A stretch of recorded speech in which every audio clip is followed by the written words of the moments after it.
Thank you. Really appreciate your attendance. We're sitting here at the death hour where I am standing between cocktails and your escape velocity out of DC. So it is not lost on me that you're here. We're going to make it worth your while. By way of introduction, Steve Corcoran, Chief of Cyber Strategy, Eric Nestor, Director of Enterprise Intelligence Solutions. Today we're going to give you something that we want you to think about. We would like you to think about something from a different perspective. Both Eric and I come from a military background, a lot in the kinetic space, a lot in the intelligence spaces, a lot in the technology spaces, and what we bring to you today is the fusion of what we brought together in the Telos Corporation of a solid practice inside of cybersecurity coupled with a very extensive intelligence practice. Let's get to it.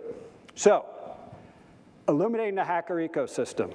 It's kind of a new way of looking at things, and I'm going to define everything, and if I fail to define something adequately, hit me up afterwards and I owe you a drink. Nothing worse than an instructor or a presenter going out there, throwing stuff out there without defining it. So to begin with, the ecosystem. We look at the world a lot differently in the sense that we are seeing a lot of malicious cyber activity. I'm not going to go into statistics, not going to go into impacts. We all know that, what is happening. What I'm going to go into is what feeds all of this is what we consider the hacker ecosystem, which resides on 5 planes. The first plane is geography. Geography matters in cyber. The second plane is infrastructure. Infrastructure is critically important. The third plane is that cyber layer where everyone is sitting with their anomaly-based, signature-based, behavioral-based systems. That's important. But above that is the fourth element, which is time. We look at everything through a lens of time.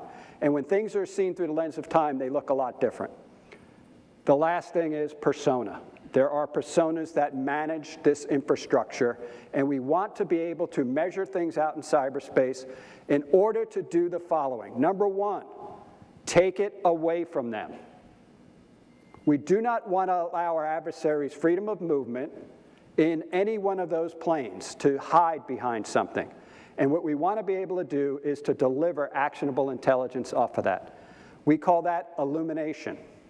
Illumination is the ability to attribute something at speed and scale. That is the Telos definition of that. And when we look at this in our model right here, we put it within some constraints. The constraints are, A, we have to make it very easy for clients, future clients, organizations, to adopt this way of thinking and this system. You cannot put another device inside of your organization. That is very, very hard to do, whether you're a government or whether you're a commercial entity. The second thing that we make sure we do is it all has to be secure. Everything that we talk about today is behind a managed attribution system. Managed attribution meaning we can control exactly what our adversaries can see and what we don't want them to see. It also includes an element of security that is above and beyond what is industry standard right now. So all of the analytics goes into it, and we do all of this basically within that managed attribution system. So the first concept is how we get at it is we contextualize every single client's unique cyber environment. What do I mean by that? There are a lot of things happening around the globe. There are so many things that organizations are drowning in regards to data, threat streaming, generalized intelligence. My military background, I will tell you this. I don't care what's happening 2 zip codes away. What I care, which is happening right now and what is going to impact me. That is what we consider contextualization. We are accepting the log event data of accepted traffic in and allowed traffic out, and we are taking that and measuring that against every single activity across the globe. That is contextualization. We are not feeding you generalized intelligence. What matters to you is what did you allow in that your systems with limitations in the signature-based, anomaly-based, what did you allow in? And we want to identify that really quick. By example. So, the adversary wants you to see something. He wants you to believe something. He wants to use those 5 planes to circumvent the known limitations of your signature-based, anomaly-based systems, your behavioral-based systems. Up at the top is an example for a power company in the United States. What the power company saw was this was coming in from a cloud-hosted facility inside of Houston. They allowed it in. Through the power of advanced cyber analytics, we are able to show what is truly happening, and we are able to give that back to our clients at speed and scale. If we look at the bottom line, rapidly, within seconds, we return back that the true country code was not the United States, it was Iran. The obfuscation was not detected, and we detected Tor. And the bottom line was we also attributed malware back to that particular IP. Now I want to introduce the element of time. This did not all happen at one time. We did not uncover this in 1 millisecond. This was uncovered over 30 days. It starts in Iran, it goes to the UAE, it drops into Tor, it comes into the UK, it drops back out. So they're washing the IP of malicious activity. They are trying to present something to you using geography, using infrastructure, using the cyber layer. The most important thing, and Eric's going to talk about this, is the attribution to malware. They were not delivering malware in at that point in time. What they were doing was they were doing it 25 to potentially 30 days ago. We had the exact time they were transiting the globe in malware. So think about every single IP we contextualize for you has a 30-day record. Either it's a clean record or a criminal record. And that's what we send back to the clients rapidly. In this day and age, before I turn it over to Eric, who is the individual that built this particular capability out, in this day and age, the coin of the realm is attribution at speed and scale. It is positively attributing malicious activities, not off behavioral analytics, not off a signature base, not off anomaly base, but fact of. Fact of means we are censoring the globe. We are pulling in data. We are doing everything to make it a yes or no question. Is this true, yes or no, very, very rapidly. And then we further go down from there, and Eric's going to show you exactly what that means. Thank you. Eric. Thanks, Cork. So, what do we use to do the advanced cyber analytics that we're talking about today? We have three main types of data that we leverage. The first is time series data. What that allows us to do is, essentially, we procure and have a repository of about 600 billion events right now that we are using to enrich our IPs or our clients' IPs. Each one of those events has a timestamp, connected IP address of an IoT device, a unique device identifier, and then the GPS latitude and longitude of that device itself. So as we look at the example that Cork gave here, you see that we attributed that traffic to Iran. What we do, we take that user, that device data, and we append it to the IP addresses of the world, essentially. So we define a user base attached to an IP. So we then base our decision as to where the traffic originated from the GPS of the device connected to an IP as opposed to the registration.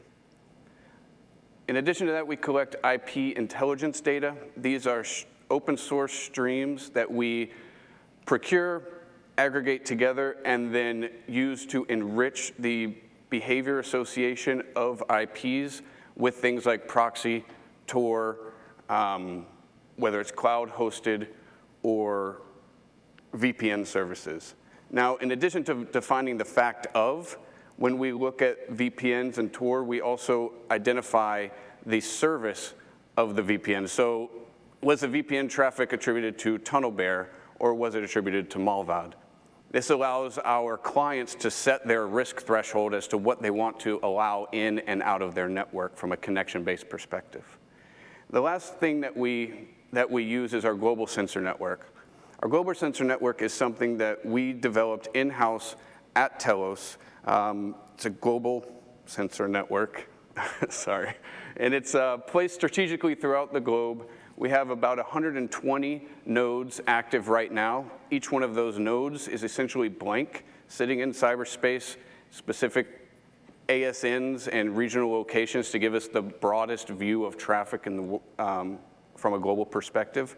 They're tier 3 nodes right now. We're looking to upgrade potentially to tier 2 in the near future to give us even more visibility.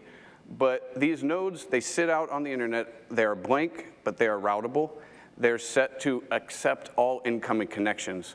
So when we get a connection request, we accept it. We then ask, what are you looking to connect to? Once we receive that information, we call it down to our repositories where we have thousands of different server configurations. We configure that node to the specific configuration that the connected node was looking to interact with. Once we've done that, we accept the incoming traffic. If it is a payload or something nefarious, we also are a virtual sandbox. So when we accept those payloads, we execute them to fruition, which allows us to see the intent of the malware. It allows us to catalog the binaries. We catalog full PCAP of all of these sessions. And we are able to identify callback out IPs and routing information from that executable. Now, once we've run that, we've cataloged that information, we sever the connection. We then reestablish a connection with the same node on our terms, and then we interrogate every piece of information, every nook and cranny of that server. We're going to pull back that information, and then we leave it with a B cookie. That allows us to get in to see incoming and outgoing connections from that node in space, and allows us to map out a network, or the network infrastructure used to proliferate that nefarious code. So kind of going back to the process by which we do things, your raw events are hitting your front-end sensors. They're then being filtered based on the rule sets and policies, whether you have just a firewall, IDS, IPS, EDR, fill in the blank. That is, we don't want to change that, right? So we leave that as is. We pay attention to the allowed inbound and the allowed outbound traffic, because the fact of the matter is, there is no current cyber system that is going to defeat all threats, because threats are being made, new threats are being made every single day. We take those filtered events, we enrich them in an automated process, and then we append our enriched results to your original data, and then we send it right back to you at the speed and scale defined by our client. If there are events of interest uncovered, we're then able to mensurate the data, which is where we go into the global sensor network, and we will actually pull out all that PCAP, the full PCAP sessions, the binaries, the hashes, all the information that we've discerned about that event and the historic behavior from that, either that actor or that IP space, and we'll bring that down to you. And then lastly, in the event that it is required, we build out attribution packages for our clients to assist in potential law enforcement cases, cybersecurity, insurance packages, et cetera. So just to give an example of the way that we are able to do this cyber analytics with our global sensor network, we were given these 4 nodes, the north, south, east, west nodes there, depicted by blue on the north, south, and west, and then green on the east node. So we were given those as infected malware hosts. We knew that they were proliferating malware. In this use case, we were asked, what can you show us about these infected hosts? So we were able to attribute it to the Mars Stealer family. By querying our GSN data, we were able to illuminate the internal infrastructure of the way that malware family is pushing information. That's the green nodes in the center. If you look at the pink nodes on the periphery, those are endpoint devices that have communicated with the infected host. So there's a possibility for compromise based on the fact that they did communicate. However, the orange nodes on the east and west sectors, we assess with a high level of confidence that those are infected nodes based on the fact that they have bidirectional traffic with the infected hosts. To show our ability to leverage our time series events data to help to define a physical location of the issue or potential infected device, we query that IP data through our time series events data to define the device that was connected or devices connected to the IP address, and then we plot the GPS of the locations of that device on a map. In this instance, there were over 75 events of the device connecting to and sending traffic to that infected host node while at this high school in Bakersfield, California. What that enabled us to do was to pick up the phone, get a hold of their IT department, and let them know of a possible compromise. Now, to bring this all home, was that high school, or if that high school had been a customer of Telos' Advanced Cyber Analytics, that connection to the infected malware host would have never happened.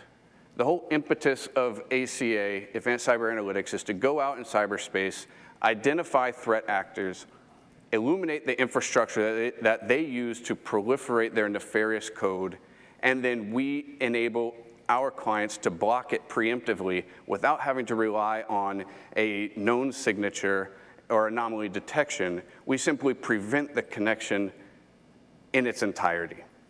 So at this point, I think we got a couple minutes left. I just want to leave you with an analogy, and then I want to open it up for questions. As a homeowner, you can invest in the most sophisticated home security system.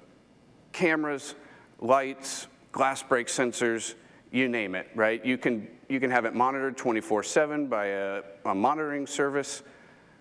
But at the end of the day, if someone knocks on your door and you open it, you've just nullified every single security investment that you've made to that point, because you just opened the door for a potential individual to do you harm in your house.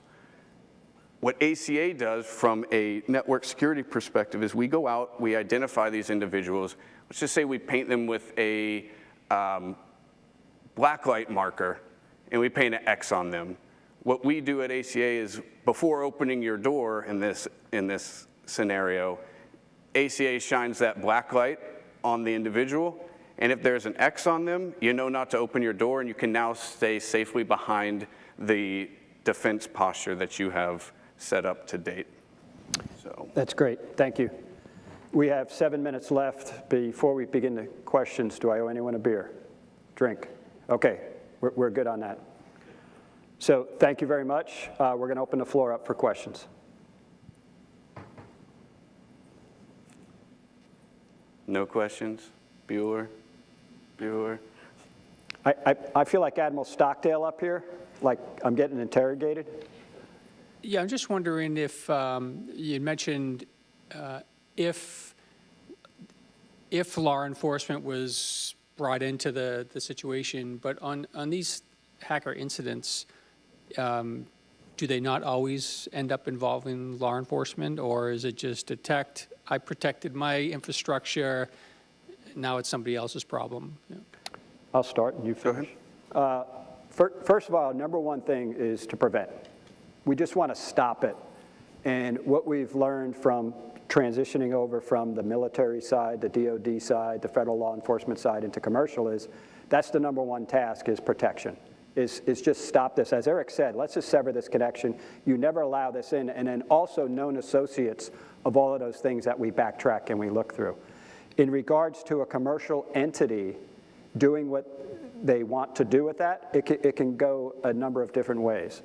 They can take that and ask us to follow through on that even further, and we'll develop more intelligence around that for the purpose of prevention, or they can elect to have us put it into an FBI, a Secret Service, a Treasury, you know, those types of packages, and say we want to bring this forward and prosecute that.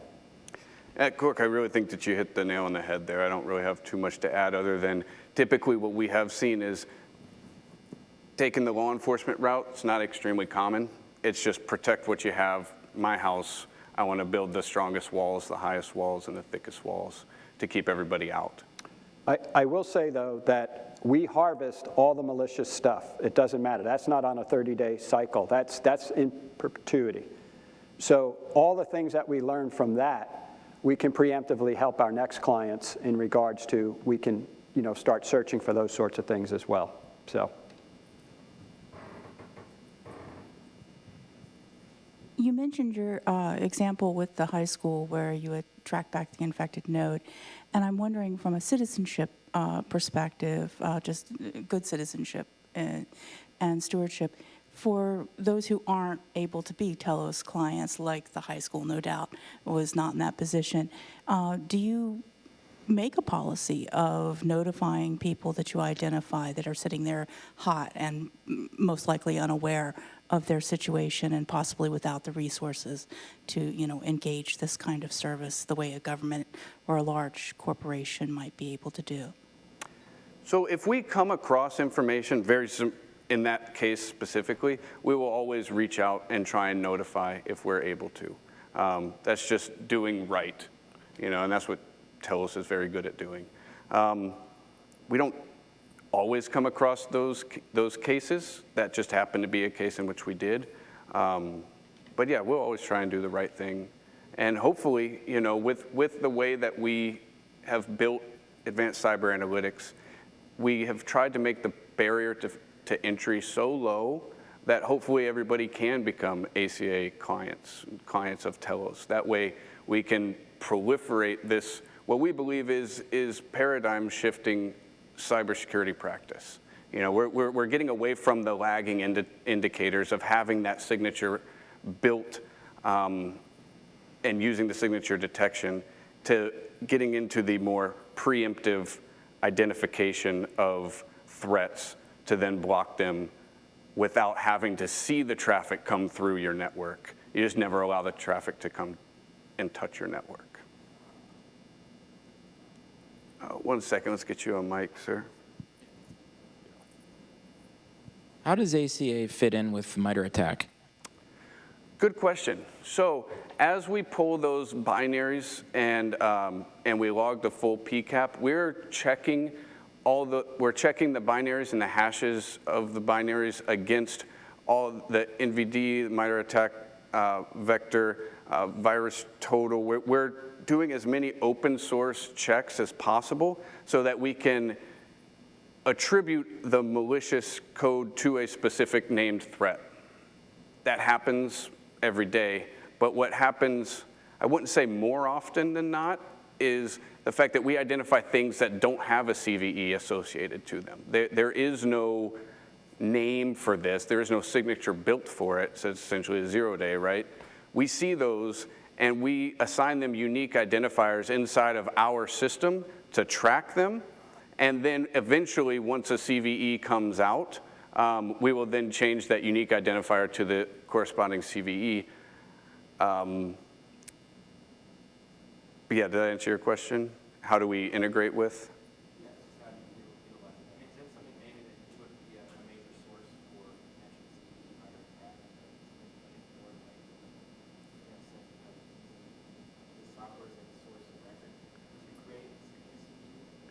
It's an interesting perspective. Our information is bidirectional. We're willing to, append other people's work in the technical space. So if we can enrich something, analyze it, and it's of value in that particular model, we are 100% open for doing that. We do have some clients where that's what we do. We take what we do, we enrich their source data, we analyze it, and then we send that appendant back to them. So that's the beauty of what we do, because there's a lot of things there's only pieces and parts which are valuable to some organization. And then some organizations, they want the entirety of exactly what we do. Yeah. And so we're able to, because we allow the malware to execute, or the malicious code to execute within our sandbox, we get to see the true intent of the malware, which helps us map back to those attack vectors in the framework. But from our perspective, if it's bad, it's bad. I don't care necessarily if there is a CVE or an attributed name to the malware or the family. itself. We just want to stop that connection from touching our clients. That is where we draw the line. If it is bad, if it is doing, maybe it's not malware, maybe it's just privilege escalation, maybe it's, who knows what it's trying to do, but if it's bad, we block it to secure our client enterprise network. Well, I think we got the shot clock ran out. We're getting the hook. Judd over here is getting ready to kick us off. Ladies and gentlemen, thank you very much for attending today. We really appreciate it.